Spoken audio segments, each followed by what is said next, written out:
People will test you constantly and be shocked that you cut them off and that you went no contact with them. People will consistently test you. When you finally have the courage to walk away or to let go of that person, they will call you different types of names. They are shocked. They will say you're unfair. They will call you cold. They will call you distant. But they don't remember what they did to you for you to make that decision to cut them off. They don't remember how they pushed you to your limits. They don't remember how they became disrespectful to you. They don't remember how they treated your kindness for weakness. They don't remember treating you like a punching bag. They don't remember treating you like a stepping stone. They continue to become aggressive, disrespect you, and the moment you decide to walk away, they start to call you different kinds of names. Even when you've complained and you've told them repeatedly about how their actions were affecting you, you've given them grace consistently, given them closure, you've shown them forgiveness repeatedly. But all of a sudden, the moment you choose yourself and the moment you walk away from their constant disrespect and constant abuse, they start calling you names. Those names are to bring in guilt, and guilt is a very powerful force. What guilt does, it brings you back to that place that caused you your pain. So if someone repeatedly hurts, tests, rejects, destabilizes you, and you finally get that courage, you finally get the desire to step away from that person, you finally get the strength to walk away, to cut them off. But after you've done this, you feel a strong pull to repair things or to seek approval or to accept their apology. Because in this time, they will try to guilt trip you. They will call you names. They will call you cold for your actions. All these words can be used to guilt trip you, to make you feel guilty of your action. And when you actually fall for it, and the reason you are being anxious about the words that they are using for you is because of a trauma bond, because your nervous system is attached to a circle of tension and reconciliation. Tension and reconciliation, repeatedly going back to circles that destabilize you, that hurts you. It's a form of trauma bond. You are trauma bonding to unhealthy relationship. When you are in a relationship, or you were in a relationship that is inconsistent, sometimes the person is warm, sometimes the person is distant, sometimes the person is validating your feelings or your emotions. Sometimes they are testing you like it's a game consistently. It's like you keep trying and hoping for this person to go back to how they were in the past.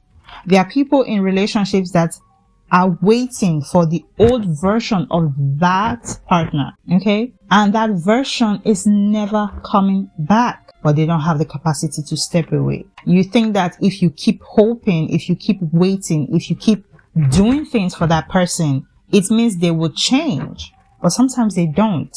It just keeps you in that circle of getting hurt repeatedly. So the moment you step away from people like that, they are shocked. They cannot believe that you have the capacity to step away. If you've learned to be peaceful, to always accept, to always be the peacemaker, to always be the one keeping the peace, you take it upon yourself like it's your responsibility to keep the peace.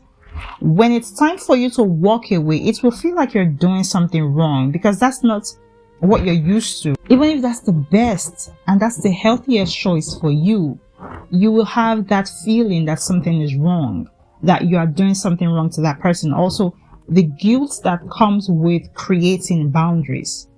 But when someone has hurt you repeatedly and you choose to create that boundary, you feel that guilt of selfishness, that you are being too harsh, and you try to be responsible for other people's feelings.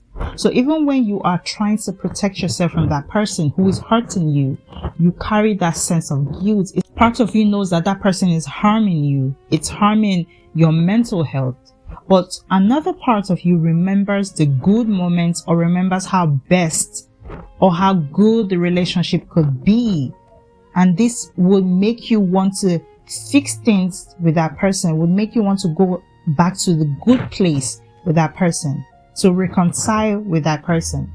When you feel like this, when you feel like you want to make amends with someone, but then you remember all of the bad things that they've done to you, and then you choose to walk away, it might feel like it's a wrong decision at that moment. But I'm telling you, walking away is the right decision. And whatever you are feeling is just a form of trauma bond. And it's because of familiar patterns that your nervous system is used to, or those are the familiar patterns that I just explained. Your nervous system is used to making the peace. Your nervous system is used to being responsible for another person's feeling. You are used to reconciliation. Your emotions are usually in the back end, while another person's emotions and feelings are in the front. So whenever you feel that you made a choice of leaving someone or ending a relationship because someone is testing you repeatedly, disrespecting you, and you feel like you've been treated unfairly, someone is taking your kindness for weakness, and you are feeling that guilt that you had to cut that person off. You're not making the wrong decision. You're just trying to overcome the patterns that you are used to. You're trying to overcome the patterns that your nervous system is used to. People will try to use that weakness against you. Okay, because they know you are the peacemaker. They will try to make you feel like you're too cold. They will try to make you feel like what you did was unfair. I know I was this to you. I know I did this to you, but you didn't have to cut me off. That will be their stance. This is not who you are. You are used to making the peace. You are used to making sure everybody was cool. What happened to you? They will pretend to be shocked. These are the words that they will use for you. They will ask you, what happened to you? You know, stuff like that. They cannot believe that they tested you and you had the courage to leave. They will start talking about who you used to be. They will remind you about how you used to be the one to put everybody together, to make sure everybody was cool. And they will never talk about what they did to you. They will just automatically expect respect. When you encounter toxic people like this, you learn to immediately cut them off and never look back, because they will keep hurting you. You will be stuck in that circle of reconciliation and harm. Reconciliation and harm.